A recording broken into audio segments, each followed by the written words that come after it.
Hola, muy bienvenidos a nuestro café fiduciario de todos los jueves a las 7 de la mañana.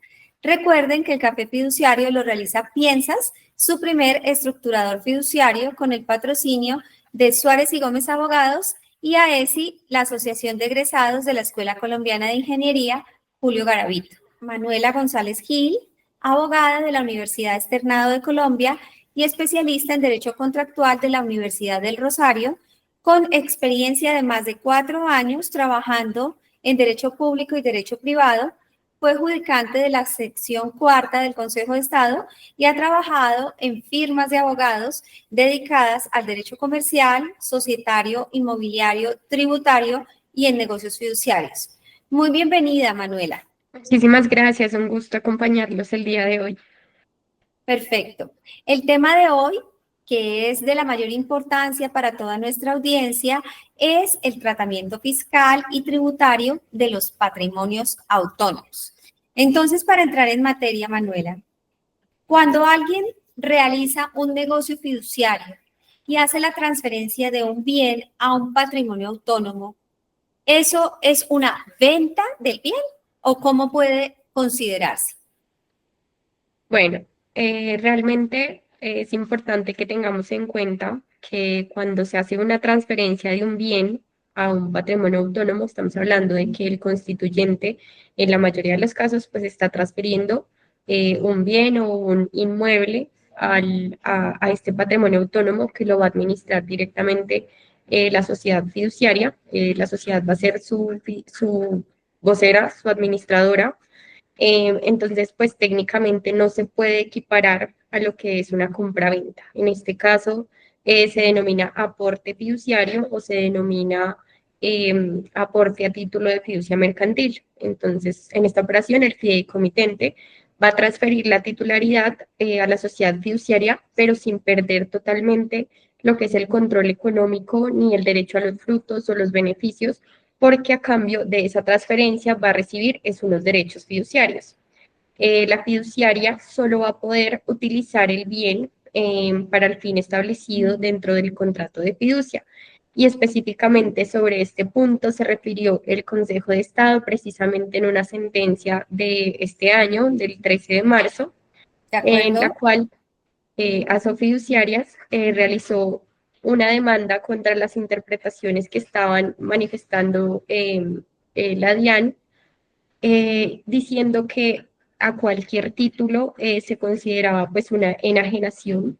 Entonces, ¿qué nos dice el Consejo de Estado? Que realmente no constituye una transferencia efectiva ni plena de la propiedad, porque la fiduciaria lo tienes en una propiedad literalmente fiduciaria, no está recibiendo a cambio una contraprestación económica como lo haría, por ejemplo, en una compra-venta.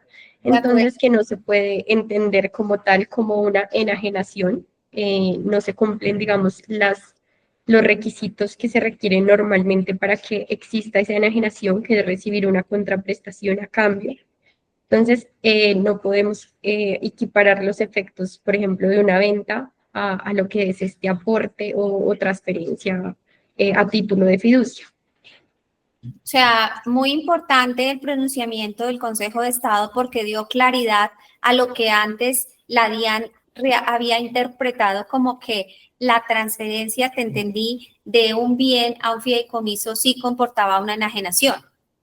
Sí, exactamente. Entonces, esto lo hace en virtud de las demandas pues de la demanda que realiza a Fiduciarias, em, y pues precisamente nos habla desde el impuesto de timbre. Entonces, antes estaba cobrando impuesto de timbre e incluso a las transferencias que se hacían, porque la norma o porque la interpretación que estaba tomando la DIAN es que era una enajenación a cualquier título.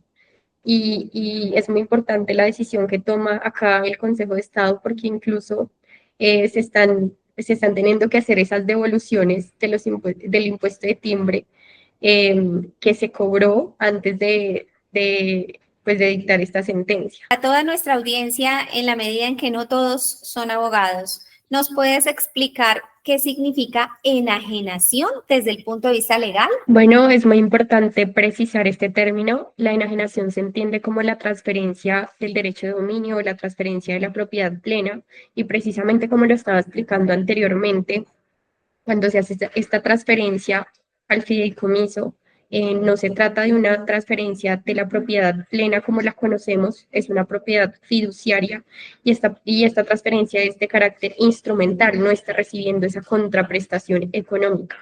Entonces, por ejemplo, para este caso, en tema del impuesto de timbre o de ganancia ocasional, por el simple hecho de aportar el bien a la fiducia, no hay un incremento patrimonial. Entonces, este impuesto solo va a aparecer, por ejemplo, si el patrimonio autónomo vende este bien a un tercero. Ahí hay una enajenación. Entendido. Muchas gracias porque me parece fundamental clarificar ese concepto para toda nuestra audiencia. Manu, y desde el punto de vista ya tributario, ¿un patrimonio autónomo paga impuestos?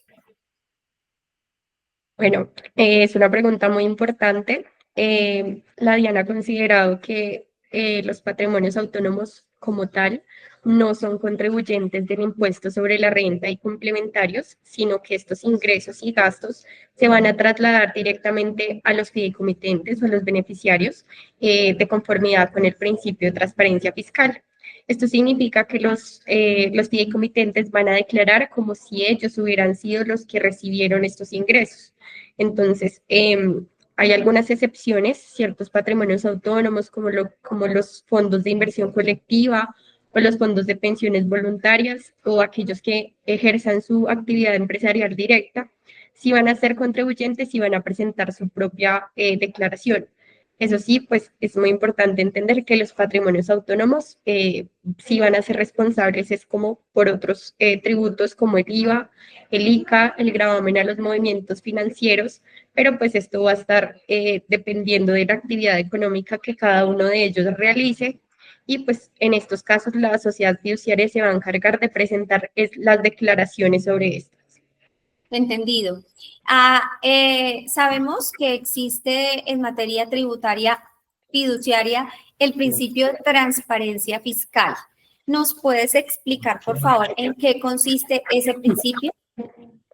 Bueno, está establecido este principio de transparencia fiscal en el artículo 102 del Estatuto Tributario. Básicamente lo que nos dice es que lo que suceda dentro de los patrimonios autónomos se va a reflejar directamente a los beneficiarios o a los fideicomitentes. Entonces, por ejemplo, si la actividad económica del patrimonio autónomo es arrendar locales o cualquier otro tipo de inmuebles y recibe 100 millones al año, no va a ser el patrimonio quien declare esos 100 millones que recibió, sino que los va a declarar cada fideicomitente de conformidad con la certificación de costos, ingresos que le vaya a emitir la fiduciaria directamente a ese beneficiario. Entonces, por ejemplo, con este ejemplo de los 100 millones, si son dos fideicomitentes y uno tiene una participación del 60%, pues en esa medida es que va a declarar también esos ingresos en su propia declaración de renta. Entonces, esto es muy importante porque evita que se utilice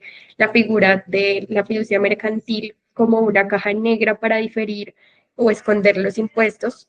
Sabemos que los costos, los ingresos y los gastos van a mantener su naturaleza y su fuente de la misma forma en la que fueron transferidos al fideicomiso. Esto es fundamental porque claramente para todas las personas que quieren ser fideicomitentes de patrimonios autónomos, lo cierto es que siguen tributando, de acuerdo con lo que nos acabas de explicar, como si no hubieran hecho la transferencia de ese bien inmueble. ¿Te entendí bien? Sí, de acuerdo, lo que nos dice la norma es que los bienes que son transferidos a fiducia mercantil van a tener el mismo costo y el mismo tratamiento fiscal y la misma naturaleza que tenía ese bien original. Ok, eso me lleva a mi siguiente pregunta.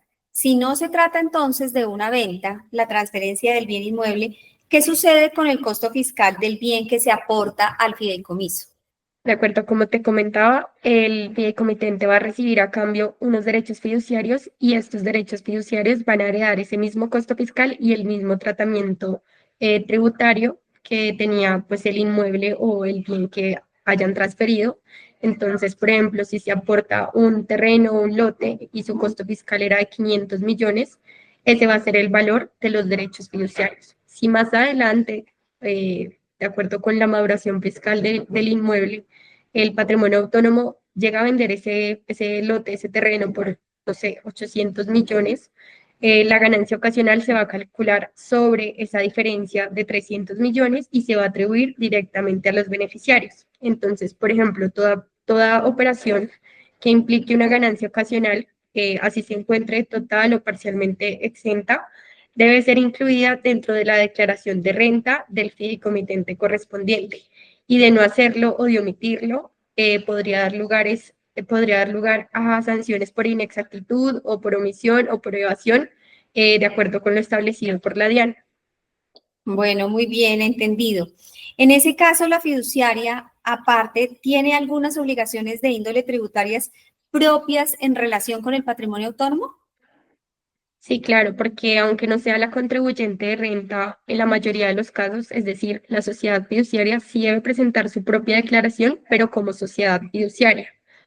Y como vocera y administradora de todos los demás patrimonios autónomos, va a tener unas obligaciones que son denominadas formales, y es que va a tener que declarar en una sola declaración por todos los patrimonios autónomos. En este punto es importante recordar que todos los patrimonios autónomos, o en general la mayoría dentro de una misma sociedad fiduciaria, va a tener un mismo número NIT. Entonces, ¿qué va a hacer la fiduciaria? Presentar una declaración global con ese NIT que corresponde a la totalidad de los patrimonios autónomos.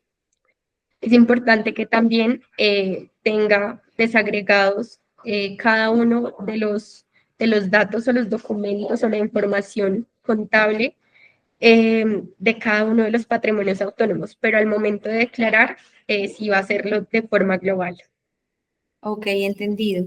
Entonces, ¿cuáles serían los beneficios estratégicos de usar patrimonios autónomos en lugar de otras figuras? Bueno, los patrimonios autónomos van a separar riesgos, es decir, si la empresa o si la persona natural o jurídica que es fideicomitente dentro de un patrimonio autónomo entra en liquidación, los bienes de ese patrimonio autónomo pues no se van a ver afectados. Entonces, es muy importante tener en cuenta esa separación de que precisamente ya el inmueble no hace parte directamente del beneficiario del fideicomitente, está haciendo es parte de su propio patrimonio autónomo. Entonces, digamos que esa separación es un beneficio.